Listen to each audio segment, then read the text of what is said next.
Then she saw David walking the mistress to her SUV in the parking lot. Lindsay later said Clara told her, "I'm going to hit him." Then she floored it. The Mercedes sent David flying 25 feet. She turned around and drove over him again, then a third time. Lindsay was screaming and punching her the whole time. When Clara finally stopped, she... What the hell? Talk about crazy!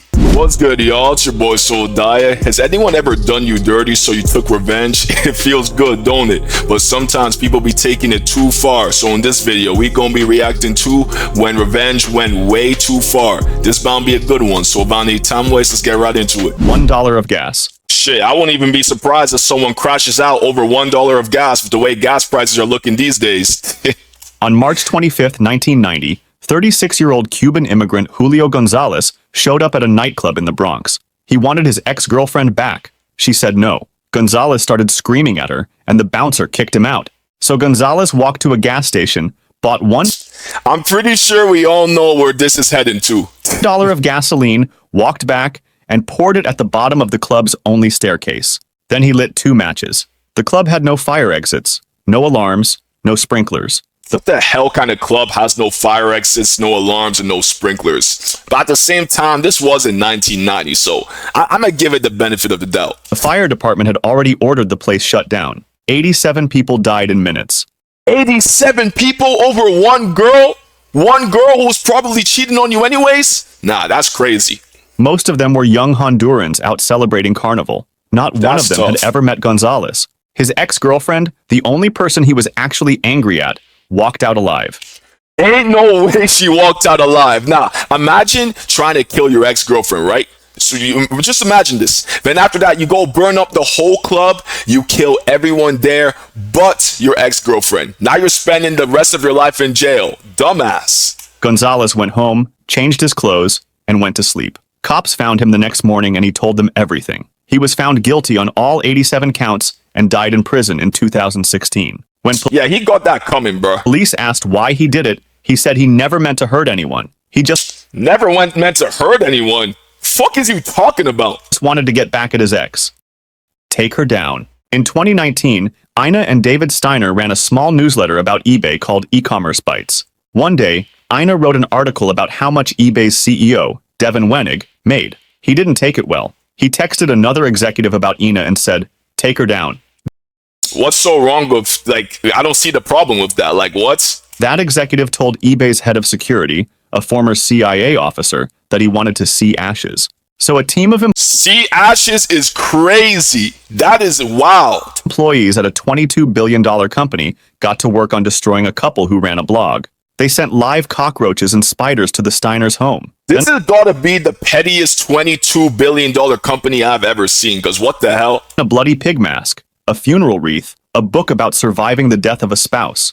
Then they flew cross-country. That's wild. Stalked them in person, and tried to break into their garage to plant a GPS tracker on their car. Then, David Steiner noticed a rental car that kept showing up outside his house. He took a photo of the plate. Cops traced it back to an eBay employee. 7 people went to prison. eBay paid a $3 million fine. The Steiners sued and settled in 2026. All because someone wrote about how much the CEO made. That CEO is what the fuck is wrong with that CEO, bro? He must be on some bullshit, some mad insecure shit. The Killdozer incident. In the early 2000s, 52-year-old welder Marvin Heemeyer ran a muffler shop in Granby, a small town in Colorado. He got into a fight with the town over zoning. They approved a concrete plant right next to his shop, cut off his sewer line, and hit him with fines. Heemeyer tried to fight it the normal way. Nothing worked, so he tried it a different way. For 18 months, he secretly turned a bulldozer into a tank. What? Out of all things, what? Steel plates, a foot of concrete, gun ports, cameras on the outside. When it was done, he sealed himself inside. He wasn't planning on coming back. On June 4th... oh yeah, he has nothing to lose. Oh nah. 2004, he drove it through the wall of his shop and into town. Over the next 2 hours, he flattened 13 buildings. The town hall, a newspaper office, a former mayor's home, the concrete plant that started it all. Police shot at him over 200 times. Nothing got through. It ended when the bulldozer... Yeah, this is the guy who has nothing to lose. He didn't even care about his life, his nothing. He just wanted these companies gone. That's crazy. Got stuck in a hardware store basement. Heemeyer was later found dead inside from a self-inflicted wound. No one else was hurt. When police searched his home, they found tapes. On them, he said God told him to do it. What? God ain't tell you to do nothing. The manifesto. In 2007, LAPD officer Christopher Dorner reported his training officer for kicking a handcuffed man in the face. The department said he was lying and fired him. Dorner spent That's so unfortunate. 5 years trying to get his job back. He appealed again and again. He lost every time. So on February 3rd, 2013, the 33-year-old posted an 11,000-word manifesto naming over 40 people he blamed for ruining his life. Then, he started killing. His first targets weren't cops. They were Monica Kwan, 28, and her fiancé Keith Lawrence, 27, Cop turned into a killer is crazy. shot in a parking garage. Monica's dad was the captain who had defended Dorner at his hearing. Dorner blamed him for not fighting hard enough. In the manifesto, he wrote, "I never had the opportunity to have a family of my own. I'm terminating yours." Wow, that is a wild thing to say. After that, he started going after cops, killing one and wounding others. It became the biggest manhunt in Southern California history. The LAPD got so jumpy, they shot up 2 trucks driven by people who looked nothing like Dorner. Imagine if you're a random person just driving in a truck and some random police officers just start shooting you. Yeah, that's a free $3 million right there. Midway through, the department reopened his case to try to get him to stop. It didn't work. 9 days later, police cornered him in a cabin in the mountains. The cabin caught fire, and Dorner was later found dead inside from a self-inflicted wound. Damn, he burnt himself alive. Imagine how painful that should be. Like, began burned to death. Maybe sometime I should react to most painful ways to go out. Yeah, that sounds like a good idea. 4 people dead, and after all of it, the LAPD still said they were right to fire him.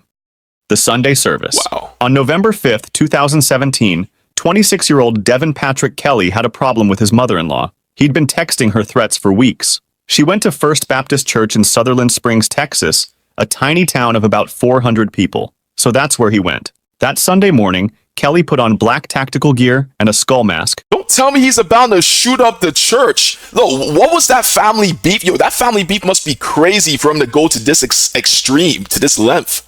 Grabbed a rifle, and drove to the church. He walked in during the service, went up and down the aisle, and fired around 450 rounds into the pews. Damn. 26 people died. The youngest was 18 months old. Oh. The oldest was 77. Nah. Almost half were kids. His mother-in-law wasn't even there that day. What? Like, imagine doing all of that, shooting up a whole church, and the person you're aiming for wasn't even there.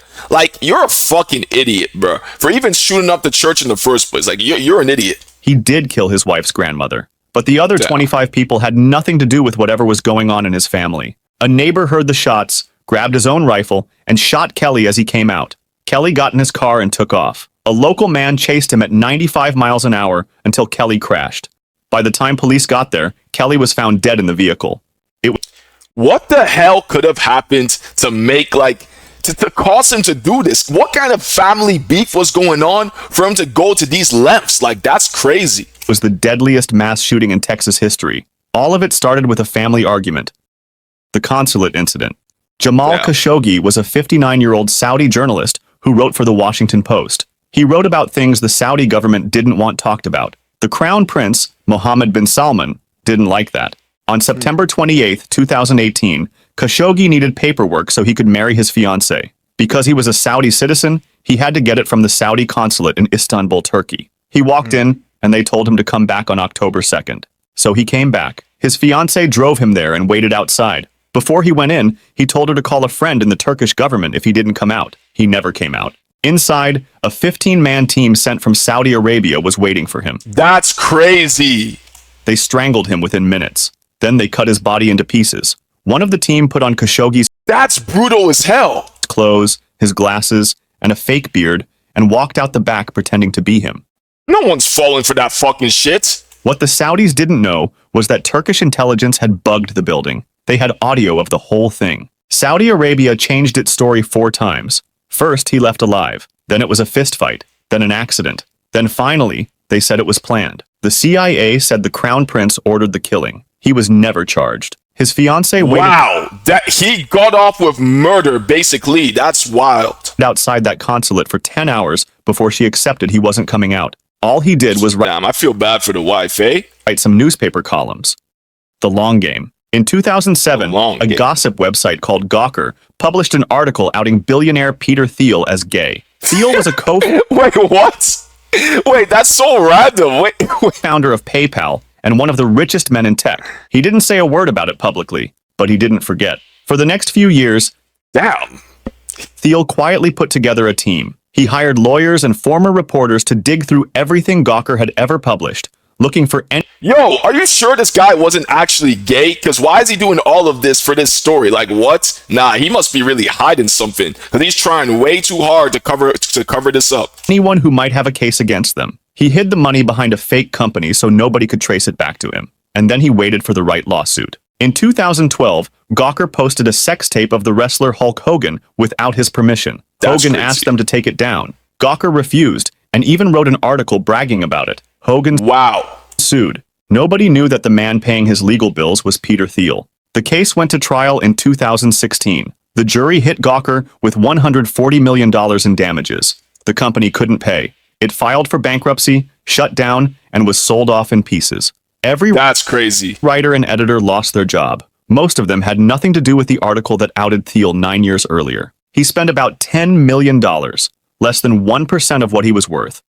Must be rich as shit, bro. But doing all of this just being called gay is crazy. Gawker's founder didn't even know Thiel was behind it until after the verdict came in. He thought he'd been fighting a wrestler this whole time.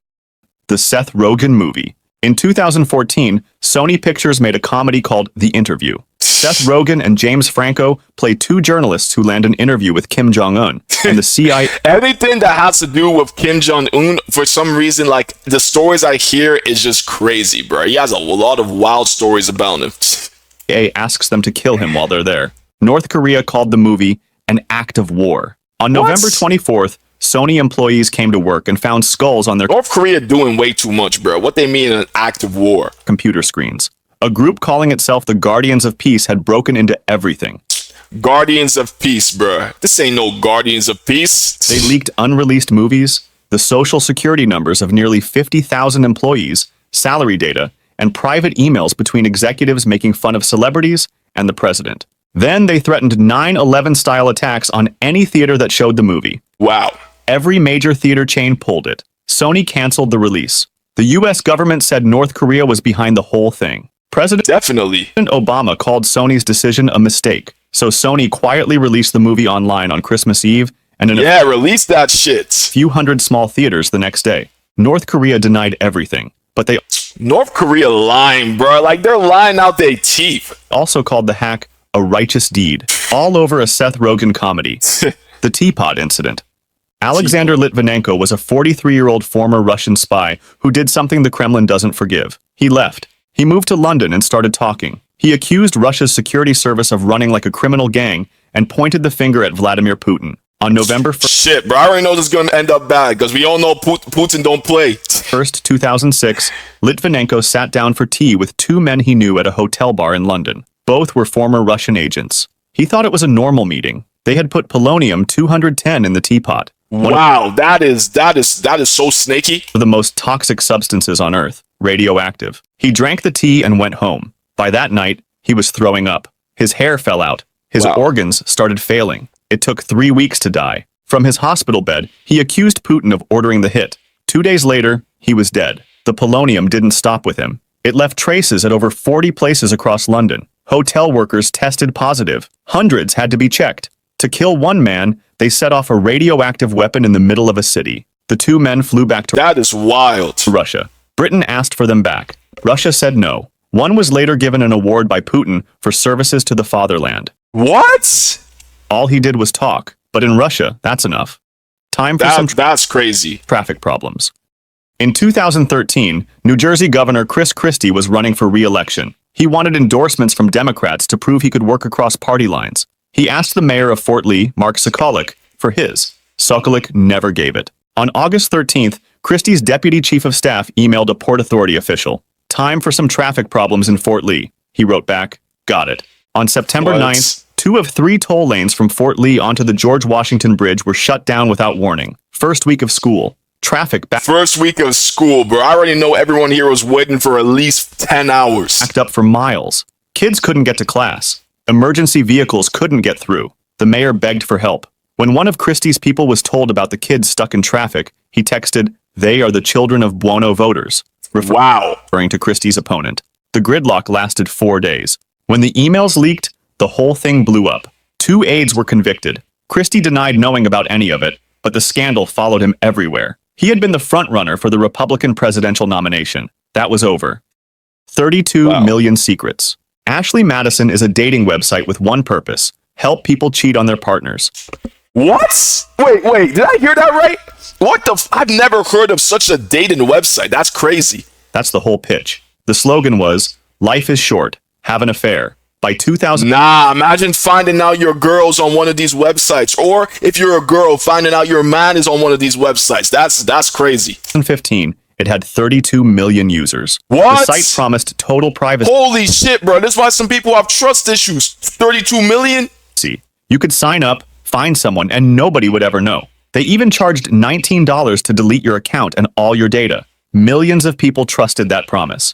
In July 2015, a group calling itself the Impact Team hacked into Ashley Madison's servers and took everything. Names, home addresses, credit card records, private messages, all of it. They told the company to shut down the site or they would release it all. Ashley Madison didn't shut down. The company was pulling in $115 million a year. 115 million a year. Holy shit, we are cooked. Yo, what's the point of cheating? Like, I just don't get it, bro. If you're gonna cheat, bro, just break up with her. Like, it just don't make no sense to me.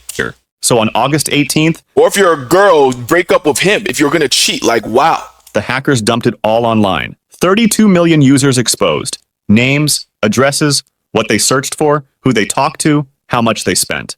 The secret's out now. Government email addresses, military accounts, corporate logins. People got blackmailed within days. Damn. Marriages fell apart, careers ended. A Texas police chief took his own life after Holy shit. his email showed up in the leak. Toronto police linked 2 more deaths to the breach. The CEO resigned after his own leaked emails showed he'd been cheating on his wife too. Wow. The hackers said they did it because the company lied. That $19 delete feature didn't actually work. People paid to have their data erased, and it stayed on the servers anyway. 32 million people trusted a website with their biggest secret. The website couldn't even keep its own. The parking lot. Honestly, W website, like not W website. What I don't mean like that, but like W people who hacked the website. Cause there's no way. I'm glad all those people got exposed. Cause what do you mean you're cheating on a random website? Like, come on now. We can do better than that, bro. If you want to cheat, just break up with your partner. I never understood cheating, bro. Just don't make no sense to me. Clara and David Harris were both dentists in Houston. They had it all: the big house, twin boys, and good money. Then, Clara found out David was sleeping with his receptionist. That is unfortunate. See, always with the cheating, bro. But that's so tough.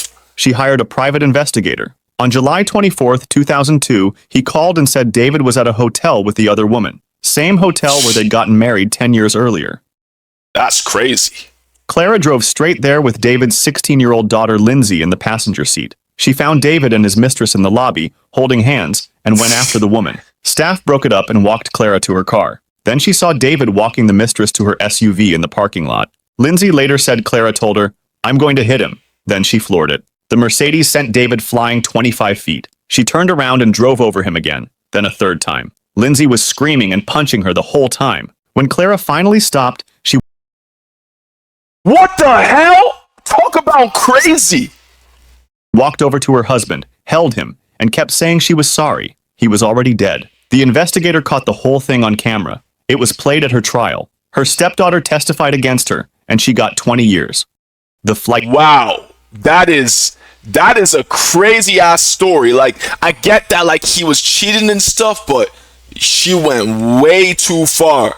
Incident. On December 20th, 2013, a PR executive named Justine Sacco was about to board an 11-hour flight to Cape Town. Before she got on, she tweeted to her 170 followers, "Going to Africa. Hope I don't get AIDS. Just kidding. I'm white." What? She thought she was making fun of white privilege. Nobody replied. She chuckled and got on the plane. While she was in the air with no internet, A journalist I don't even know what that means, to be honest. spotted the tweet and shared it. Then thousands of people shared it. Then hundreds of thousands. Midway through her flight, hashtag has Justine landed yet was the #1 trend in the world. Damn. Strangers were tracking her flight. Someone went to Cape Town Airport to photograph her when she landed. Parody accounts popped up. Her employer saw the tweet and fired her before her plane touched down. When Sako Wow. landed and turned on her phone, her life was over. She was Googled over 1 million times in 10 days. She couldn't get work. She barely left her house. Her Was it really that serious though? Because I don't even know. Like, wow, that is still crazy though. family in South Africa told her she'd The fact that her life turned upside down by just one tweet is crazy. disgrace them. The journalist who kicked the whole thing off expected people would get over it quickly. They didn't. 170 followers, one bad tweet. Millions of strangers decided she deserved to lose everything. Wow. If you'd like Like, revenge, like I was saying in the beginning, it can feel mad good, bro. Trust me, I know, bro. I've taken my fair share of revenge, but like, people be taking it too far. There's a difference between like just typical petty revenge and like stuff that can throw you in prison and ruin your life and other people's lives. Like, there's a thin line between the two. If you're gonna take revenge, just make sure it's not the one that's gonna ruin your life and make you go to prison, because I guarantee you it's not that serious. And it's not worth ruining your life over. People can piss you off, but hey, it is what it is, bruh. It's better than just ruining your life over something petty. So yeah, if you enjoyed this video, don't forget to leave a like, comment, and subscribe, and I'm gonna catch you on my next video. Peace.